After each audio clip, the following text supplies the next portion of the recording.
देख रहे हैं इंडिया न्यूज हिमाचल प्रदेश। मैं हूं आपके साथ अंजलि चौधरी। तो चलिए बुलेटिन की शुरुआत करते हैं इस वक्त की बड़ी खबर के साथ। सीपीएस नियुक्ति मामले से जुड़ी ये बड़ी खबर है। हाईकोर्ट का सीपीएस केस में एक और फैसला सामने आया। सीपीएस की नियुक्ति के एक्ट को ही निरस्त कर दिया गया है।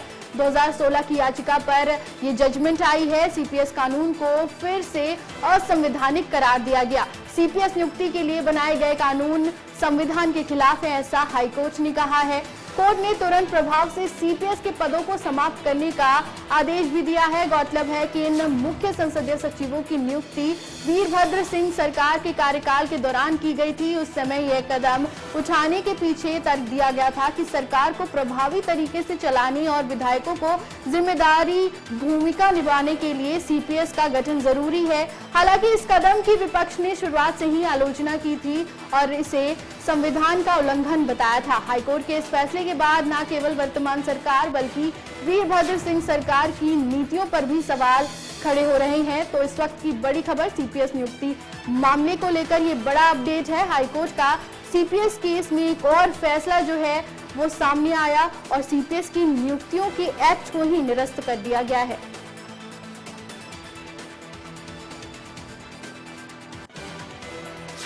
वहीं हिमाचल सरकार के पर्यटन विकास निगम के 18 होटल को बंद करने के हाईकोर्ट के आदेश पर हिमाचल प्रदेश में सियासत तेज हो गई है। बीजेपी इसे सरकार की नाकामी बताकर हमलावर है। इसको लेकर अब मुख्यमंत्री के प्रधान मीडिया सलाहकार नरेश चौहान ने पलटवार किया है। नरेश चौहान ने कहा कि एचपीटीडीसी के होटलों को लेकर बीजेपी अनावश्यक बयानबाजी कर रही है। नरेश चौहान ने कहा कि पूर्व बीजेपी सरकार में निगम के होटल को लीज पर देने का प्रयास हुआ मगर विपक्ष के दबाव की वजह से यह रुक गया। नरेश चौहान ने बीजेपी नेताओं की ओर से हो रही बयानबाजी के पीछे की वजह बीजेपी की आंतरिक वर्चस्व की लड़ाई को बताया है।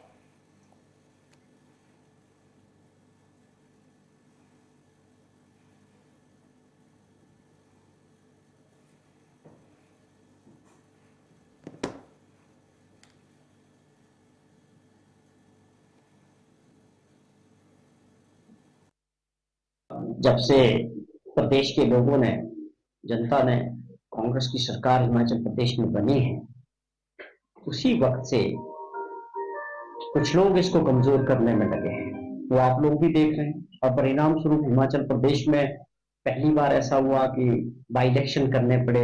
एक पार्टी से लोगों को उठा के दूसरी पार्टी में चले गए और डिस्क्वालिफिकेशन हुई विधायकों की और उनके द्वारा चुनाव हुए।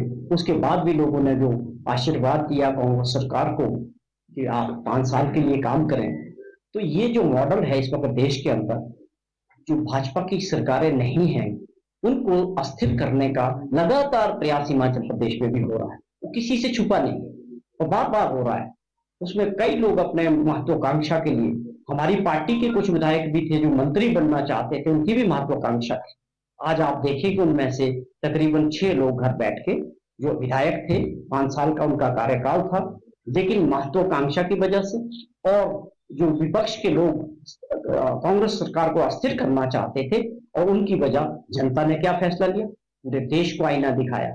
विपक्ष के नेता इसके बारे में भी एक भ्रमित बयान दे रहे थे अखबार के जरिए, मीडिया के जरिए, वो बहुत दुर्भाग्यपूर्ण है। आप लोगों को सभी को ज्ञान होगा 2019 और 20 में जयराम जी मुख्यमंत्री थे, भाजपा की सरकार थी। उस वक्त एक बहुत बड़ा मुद्दा उठा कि किस प्रकार सीधा विधानसभा के अंदर पहुंच गया बिना किसी की जानकारी के। एक प्रस्ताव उन्होंने बनाया, मेरे ख्याल में राम सुभाग सिंह जी उस वक्त चीफ सेक्रेटरी थे या सिविल एविएशन सेक्रेटरी थे, मुझे इतना थोड़ा सा उसकी जानकारी नहीं है, लेकिन एक प्रस्ताव बनाया गया कि हिमाचल प्रदेश के टूरिज्म के जो है होटल्स है वो बेचे जाएंगे या लीज आउट किए जाएंगे। और उसका जब विरोध हुआ विधानसभा में तो ये योजना ठप पड़ गई। उसमें था कि भी फिर उसके बाद जब दबाव पड़ा फिर जयराम जी ने उसकी कमेटी भी बनाई कि इंक्वायरी होने की हुआ कैसे। उसमें सारे इनके अपने कैबिनेट मिनिस्टर, अपने लोग बोले कि हमें तो मालूम ही नहीं कि कैसे विधानसभा में आ गया, कहां से पास हुआ, ये किसने ये योजना बनाई कि इतने संख्या में जो है टूरिज्म के होटल्स को, आप समझे कि उस वक्त तो पूरे तौर पर उसमें भ्रष्टाचार हो रहा था, पूरी तैयारियां थी कि अपने लोगों को फायदा देने के लिए उसको जो है लीज आउट करने का या बेचने का काम किया जा रहा था। वो उस वक्त कांग्रेस ने जब उसको देखा, विपक्ष में उस पर बहुत मुद्दा बना, आप लोगों के सबके सहयोग से वो बात रुक गई। और उस वक्त जिस तरीके से उसको किया जा रहा था, मैं समझता हूं मुझसे ज्यादा जानकारी आप इसके विषय हमीरपुर में ईडी की गिरफ्तारी के मामले पर नरेश चौहान ने कहा कि ईडी और सीबीआई बीजेपी का पुराना हथियार है। गैर बीजेपी शासित राज्यों में समय समय पर इसका प्रयोग बीजेपी करती आई है। नरेश चौहान ने कहा कि बीजेपी के नेता प्रदेश की सरकार को कमजोर करने की साजिश कर रहे हैं।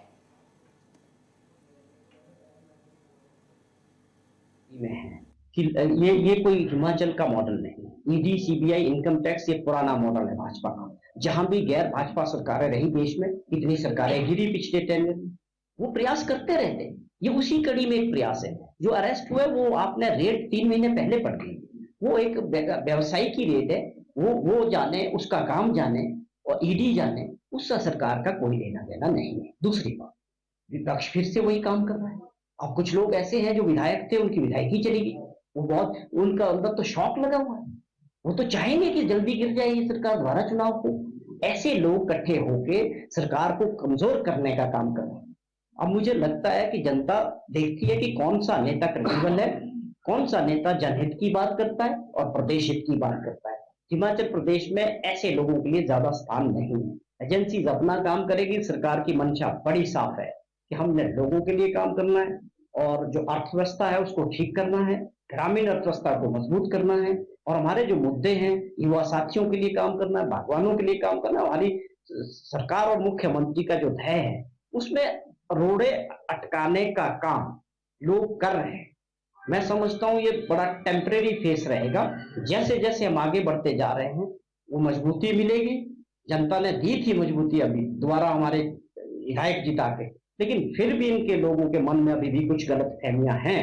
वो इकट्ठे होकर शाम को कुछ लोग टेलीफोनिकली साजिश जो रच रहे हैं सरकार के खिलाफ, ये अब साजिश वाला जो काम है वो ज्यादा दिन चलने वाला। वहीं बीजेपी प्रदेश अध्यक्ष डॉक्टर राजीव बिंदल ने कांग्रेस की सुक्खू सरकार को जमकर घेरा। उन्होंने कहा कि कांग्रेस सरकार ने हिमाचल को नीलामी की स्थिति पर लाकर खड़ा कर दिया है।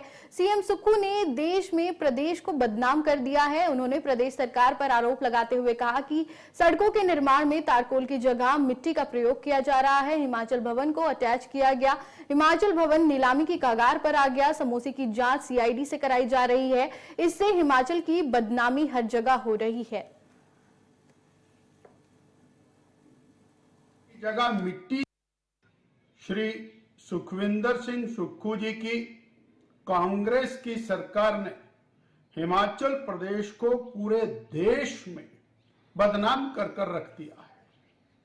जहां भ्रष्टाचार चरम सीमा पर है, जहां पूरी तरह से हिमाचल प्रदेश का विकास बंद हो गया है, जहां पीने के पानी के लाले पड़े हुए हैं, जहां सड़कों में गड्ढों को भरने का काम तारकोल की जगह मिट्टी से किया जा रहा है, वहीं हिमाचल प्रदेश के बेशकीमती सरकारी होटलों को नीलामी की स्थिति पर लाकर खड़ा कर दिया। ना भूतो ना भविष्यति, ना पहले ऐसा कभी हुआ, ना भविष्य में ऐसा होगा। हिमाचल प्रदेश का प्राइड कहा जाने वाला दिल्ली के अंदर मंडी हाउस में स्थित हिमाचल भवन वो नीलामी के कगार पर पहुंच गया। केवल 2 साल में, 2 साल के अंदर क्या माली हालत को और इस बुरी तरह से बिगाड़ दिया गया। कोई कानून का राज नहीं है। गैर कानूनी तौर से 6 चीफ पार्लियामेंट्री सेक्रेटरीज लगाकर 2-2 साल तक उनको और वेतन, भत्ते, गाड़ियां, बंगले, हिमाचल प्रदेश की सारी सुख सुविधाएं उनको प्रदान करने का काम वर्तमान मुख्यमंत्री ने किया है। केवल और केवल कांग्रेस की अपनी कुर्सी बचा करके रखने के लिए, कांग्रेस पार्टी के अंदर जो धड़ाबंदी है उसको बैलेंस करने के लिए गैर कानूनी तौर के ऊपर आपने मित्रों के टोले को और कैबिनेट रैंक देकर हिमाचल प्रदेश के सरकारी और जो आर्थिक स्थिति है उसको डिरेल करने का काम किया। आए दिन कभी होटल नीलाम हो रहे हैं, कभी और दिल्ली स्थित हिमाचल भवन वो नीलामी के कगार पर पहुंचता है, कभी समोसे की इंक्वायरी होती है, कभी टॉयलेट्स के ऊपर टैक्स लगता है। अरे 2 साल के अंदर हिमाचल प्रदेश की जनता प्रतिदिन अवाक रह जाती।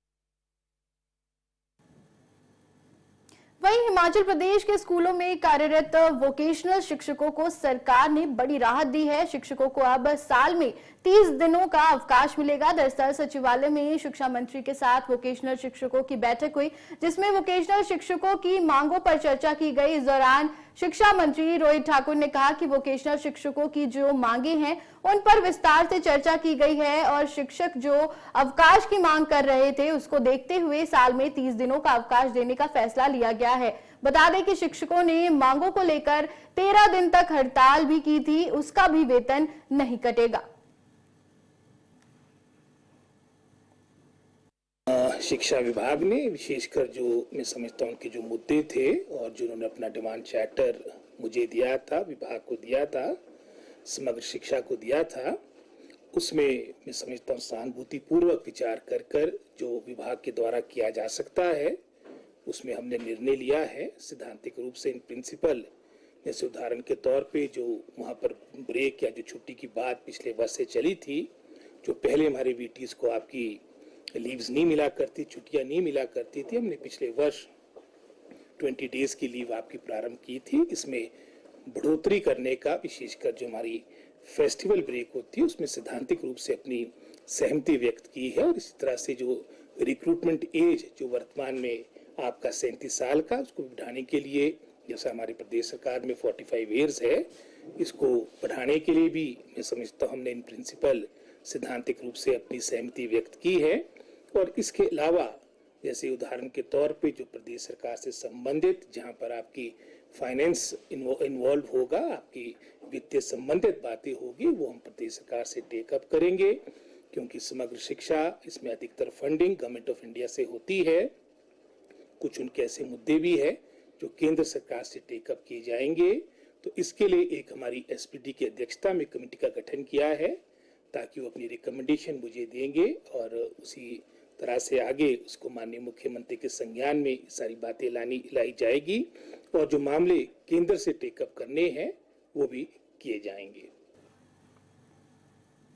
हिमाचल प्रदेश में कर्मचारियों का नया सरदार कौन होगा, किस गुट को सरकार की तरफ से मान्यता दी जाएगी, इसको लेकर इन दोनों कर्मचारियों गुटों में खूब जोर आजमाइश हो रही है। कैबिनेट मंत्री यादवेंद्र गोमा भी प्रदीप ठाकुर गुट को सरकार की तरफ से मान्यता देने का संकेत दे गए हैं। उन्होंने कहा कि सीएम भलीभांति जानते हैं कि प्रदेश के कर्मचारी किसके साथ हैं और किस गुट को मान्यता देनी चाहिए। उन्होंने कर्मचारियों को आश्वस्त किया कि इस काम में थोड़ी देर जरूर हो सकती है, लेकिन अंधेर नहीं होगी।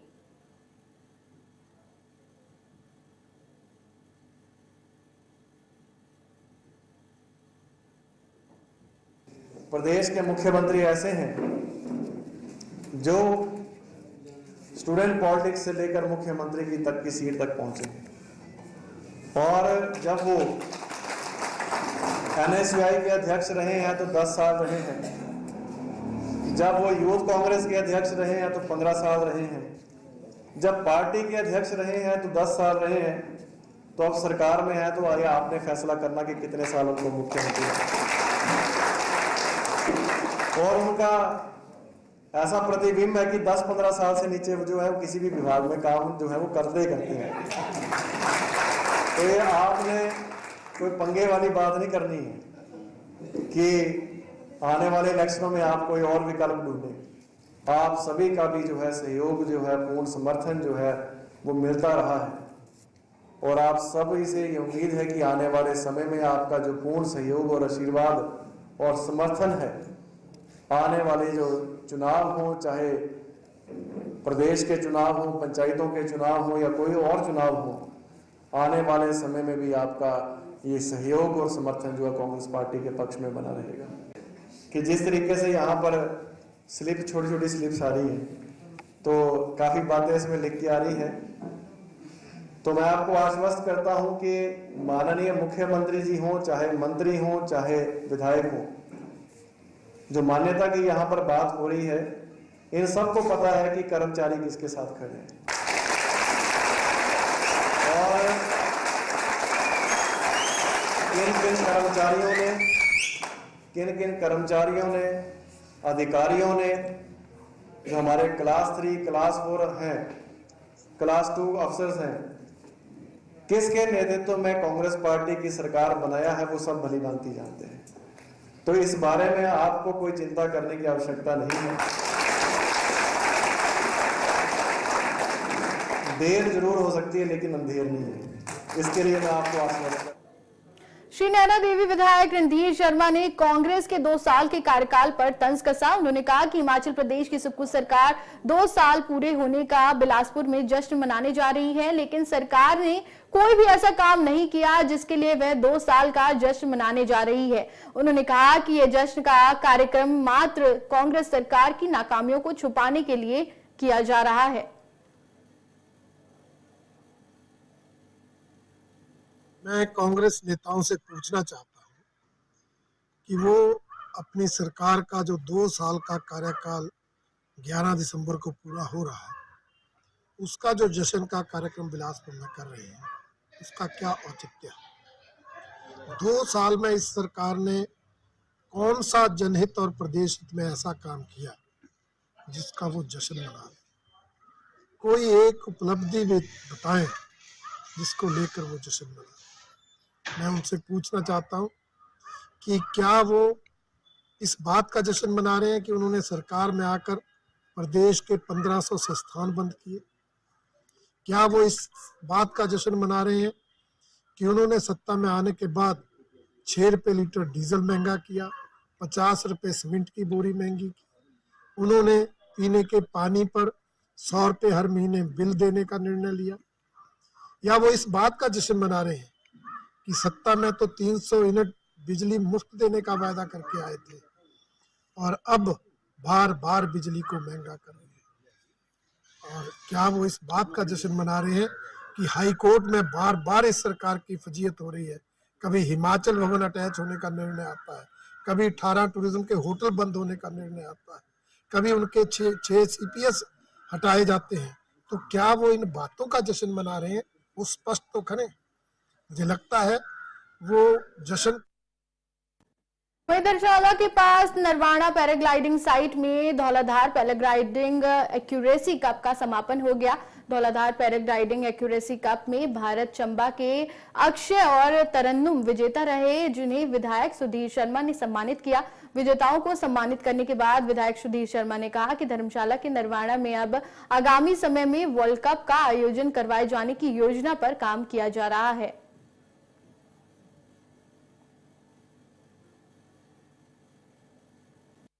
अच्छा रहा, अलग अलग जैसे अलग अलग राउंड थे, अलग अलग राउंड में अलग अलग स्कोर रहा और अभी मेरी फर्स्ट पोजीशन है महिला में और ओवरऑल आई थिंक 10-12 पोजीशन है। इसी के लिए साइट काफ़ी अच्छी है, हाइट के हिसाब से न ज़्यादा कम है न ज़्यादा है, तो हिसाब से एक्यूरेसी के हिसाब से काफ़ी अच्छी साइट है ये। संदेश तो अब वही है, सबकी अलग अलग पसंद है, कोई इस लाइन में आना चाहता है, कोई नहीं आना चाहता है, पर जो इस लाइन में आएगा मेरे हिसाब से सबको कंपटीशन में आना ही चाहिए एक नाम बनाने के लिए। कमर्शियल फ्लाइंग कम करके एक अपना लेवल बनाना चाहिए इस लाइन में आके। अच्छा, हाँ कहाँ किया आपने? मैंने 2-3 जगह किया है, लद्दाख हो गया, अपना धर्मशाला में भी दूसरी बार है मेरा ये, शिमला में किया है। तो सर हर खेल में होनी चाहिए, मतलब प्रैक्टिस तो करना ही पड़ता है। अच्छा लग रहा है सर, वर्ल्ड के टॉप 20 में से आए थे पायलट, उनको हरा के बहुत लेके जाएंगे सर, जितना हो सकता है हर जगह जाने की कोशिश करना। क्या संभावनाएं देखते हो आप? बहुत अच्छा है जी, बहुत अच्छी साइड है ये।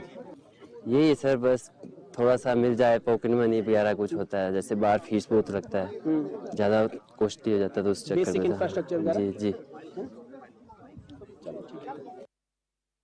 देखिए, ये दूसरी बार जो है प्री वर्ल्ड कप एक्यूरेसी का यहाँ हुआ है और जिस तरह से स्थानीय लोगों का भी सहयोग इसमें रहा और जो टीम पूरी लगी हुई थी आयोजन में, उनका बहुत बड़ा सहयोग रहा है। मीडिया का बहुत बड़ा सहयोग रहा है, आप सबके माध्यम से पूरा जो है इसका प्रचार प्रसार पहुंचा है जगह जगह पर और एक डेस्टिनेशन के रूप में बन करके उभर रही है। प्रयास हमारा ये है कि एक आध और ऐसा इवेंट करके फिर वर्ल्ड कप बड़े स्तर का एक यहाँ पर करेंगे, क्योंकि जो भी यहाँ पर फ्लायर आ रहे हैं बाहर से, वो कहते हैं कि एक्यूरेसी के लिए इससे अच्छा स्पोर्ट कोई नहीं है। और ये जो एक्यूरेसी है पैराग्लाइडिंग में सबसे फास्टेस्ट ग्रोइंग गेम है और जब ये बात भी चल रही है कि इसको ओलंपिक्स में भी लिया जाएगा तो उसमें एक्यूरेसी को ही लिया जाना है। तो उस प्रकार से अगर देखें हम तो यहाँ स्थानीय जो हमारे नौजवान हैं, बच्चे हैं, उनको सीखने का एक स्थान मिल गया है और एक ऐसी जगह हो गई है जहाँ विश्व भर से लोग आकर के जो है एक्यूरेसी के लिए प्रैक्टिस भी कर सकते हैं और इस तरह के। हिमाचल प्रदेश का हमीरपुर जिला जो अपनी शिक्षा और सांस्कृतिक पहचान के लिए जाना जाता है, अब महिला सशक्तिकरण के क्षेत्र में भी नई मिसाल पेश कर रहा है। हाल ही में एचआरटीसी हमीरपुर डिपो के ड्राइविंग स्कूल में एक पोस्ट ग्रेजुएशन कर रही छात्रा तमन्ना धीमान पिछले 2 महीने से बस का प्रशिक्षण ले रही हैं और अब एचआरटीसी की बस का स्टीयरिंग थामकर पूरे राज्य में चर्चा का विषय बन गई हैं। महिला ड्राइवर ने कहा कि मैंने सीमा ठाकुर को देखकर यह फैसला किया कि मुझे भी अपने सपनों को पूरा करना है। मुझे परिवार और दोस्तों का सहयोग मिला जिससे यह मुमकिन हो सका। सीमा ठाकुर जो खुद एक मिसाल हैं, उन्होंने अपने साहस और मेहनत से यह साबित किया कि महिलाएं किसी भी क्षेत्र में पीछे नहीं हैं।